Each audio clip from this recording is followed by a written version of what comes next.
Assalamualaikum warahmatullahi wabarakatuh. Para pemirsa channel YouTube saya yang saya hormati dan berbahagia, khususnya para mahasiswa penempuh mata kuliah pengantar akuntansi, baik dari program studi akuntansi, manajemen, ilmu ekonomi atau ekonomi pembangunan, atau pendidikan akuntansi yang berbahagia di seluruh tanah air. Pada video kali ini saya akan berbagi materi persamaan dasar akuntansi. Ya. Nah, untuk memahami video ini, maka syaratnya adalah pemirsa harus sudah paham mengenai analisis transaksi. Yang videonya ada di linknya ada di kolom deskripsi tentang bagaimana analisis transaksi. Ini syaratnya harus menguasai itu. Apa itu analisis transaksi? Memaknai transaksi perusahaan, pengaruhnya terhadap pos apa dan pos apa, jenis pengaruhnya bertambah atau berkurang. Itu. Nah, baik, ini adalah persamaan dasar akuntansi atau accounting equation. Ya. Nah, bentuk persamaannya adalah aset sama dengan kewajiban plus ekuitas. Atau di referensi lain ada yang menyebut harta sama dengan utang plus modal. Istilah baku yang ada di SAK adalah aset, kewajiban, dan ekuitas. Tapi bagi para pemula ya, yang baru tamat SMA, SMK, dan sekarang menempuh kuliah di semester 1, jika belum familiar dengan istilah aset, kewajiban, ekuitas, boleh sementara pakai harta, utang, modal untuk memudahkan. Tapi nanti pada saat menempuh mata kuliah teori akuntansi, insya Allah dosen akan meluruskan istilah-istilah sesuai yang baku di dalam standar akuntansi keuangan. Ini bentuk persamaannya. Nah, cara penyusunannya, satu, siapkan format persamaan dasar akuntansi, disiapkan formatnya. Nah, bagaimana formatnya itu? Setiap jenis aset disediakan kolom masing-masing. Aset itu jenisnya ada kas, sediakan kolom kas. Piutang usaha, sediakan kolom piutang usaha. Setiap jenis aset, satu kolom. Ada yang bertanya, Pak, perlengkapan kantor dengan perlengkapan salon jadikan satu atau beda kolom, Pak? Beda kolom, beda kolom. Ya. Perlengkapan kantor dengan peralatan kantor, wah itu sudah beda, maka beda kolom. Lalu berikutnya, setiap jenis kewajiban atau utang juga disediakan kolom masing-masing. Ada utang usaha, ada utang bank, jenis utang, jenis kewajiban. Maka kolomnya juga berbeda. Ya, ada utang gaji, ada utang usaha, kolomnya juga berbeda. Lalu berikutnya, sediakan satu kolom untuk ekuitas. Clear ya?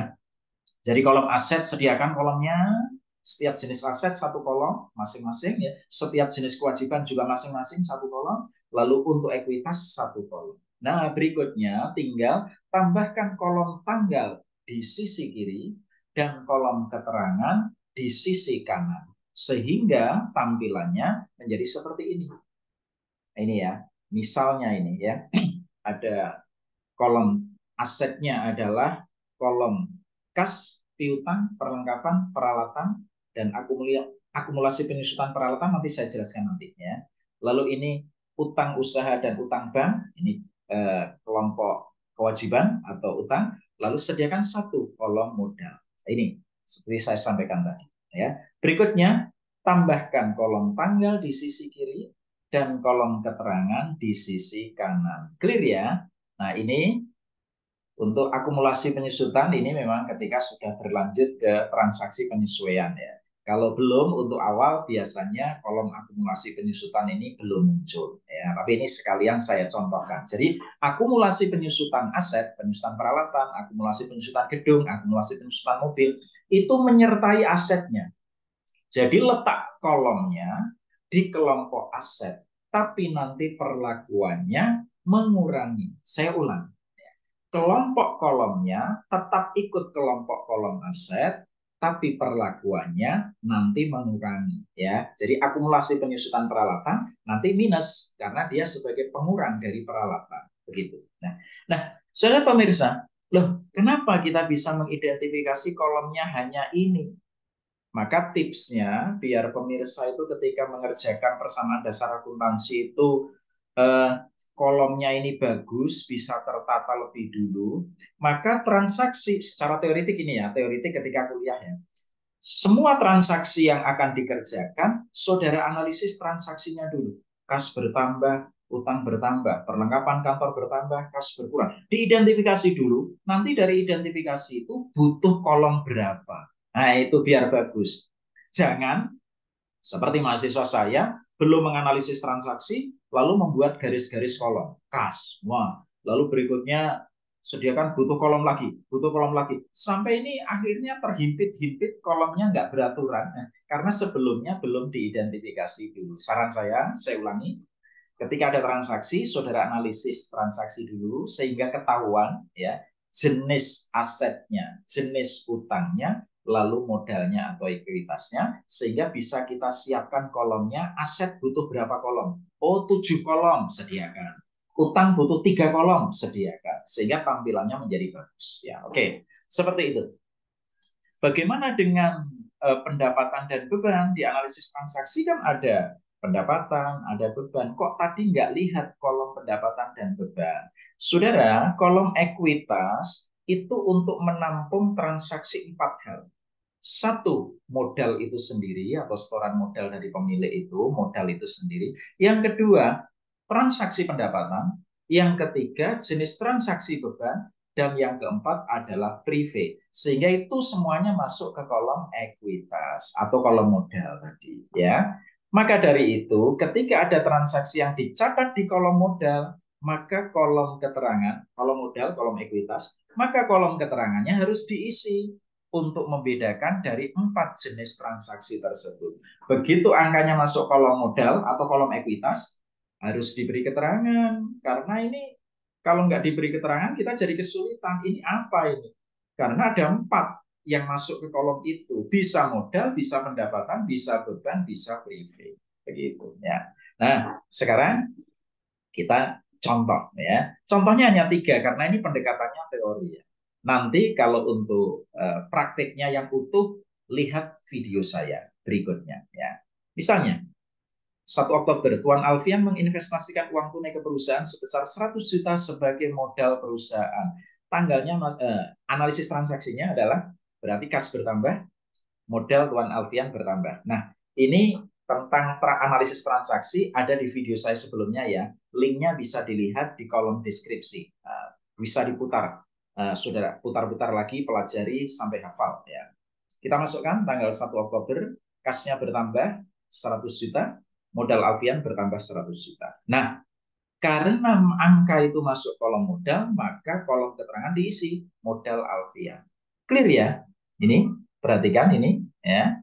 Mengapa kolom keterangan diisi? Karena ada angka yang masuk kolom modal. Berikutnya yang kedua, tanggal 3 Oktober dibeli perlengkapan dengan tunai 20 juta. Analisis transaksinya, perlengkapannya bertambah, dibeli bertambah.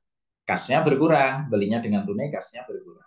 Lalu masukkan tanggal 3 Oktober, kasnya berkurang 20 juta, perlengkapannya bertambah 20 juta.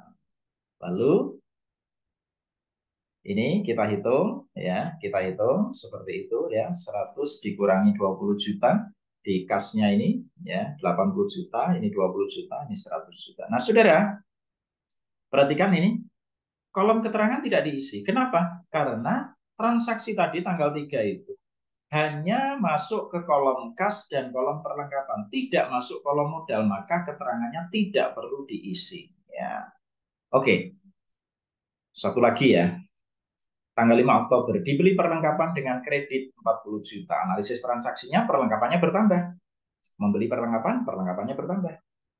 Uangnya, kasnya nggak terpengaruh karena belinya dengan kredit. Utang usahanya bertambah. Masukkan tanggal 5 Oktober. Lalu ini perlengkapan bertambah, utang usaha bertambah. Lalu lakukan perhitungan, ya, kasnya ini menjadi tetap 80 juta, perlengkapannya menjadi 60 juta, utang usahanya 40 juta, modal Alfiannya 100 juta. Ya, kolom keterangan tidak diisi karena tidak ada angka yang masuk kolom modal. Baik seperti itu. Nah, saudara, silahkan disimak video saya berikutnya tentang penyusunan persamaan dasar akuntansi, tapi pendekatannya praktik, langsung praktik. Ada di video saya berikutnya, persamaan dasar akuntansi langsung praktik, ya.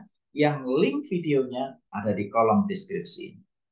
Demikian, jika saudara suka atau terbantu dengan channel saya, silahkan subscribe channel saya, di like, klik tombol like, dan bisa disebarkan video saya ini. Semoga bermanfaat sebagai jariah ilmu. Ya, semoga kalau saya sudah menghadap Sang Khalik pun, semoga apa yang saya sampaikan ini bermanfaat. Sukses selalu untuk Anda semua, saudara-saudara mahasiswa, penempuh mata kuliah pengantar akuntansi di seluruh tanah air. Wallahul muwaffiq ila aqwamit thoriq. Assalamualaikum warahmatullahi wabarakatuh.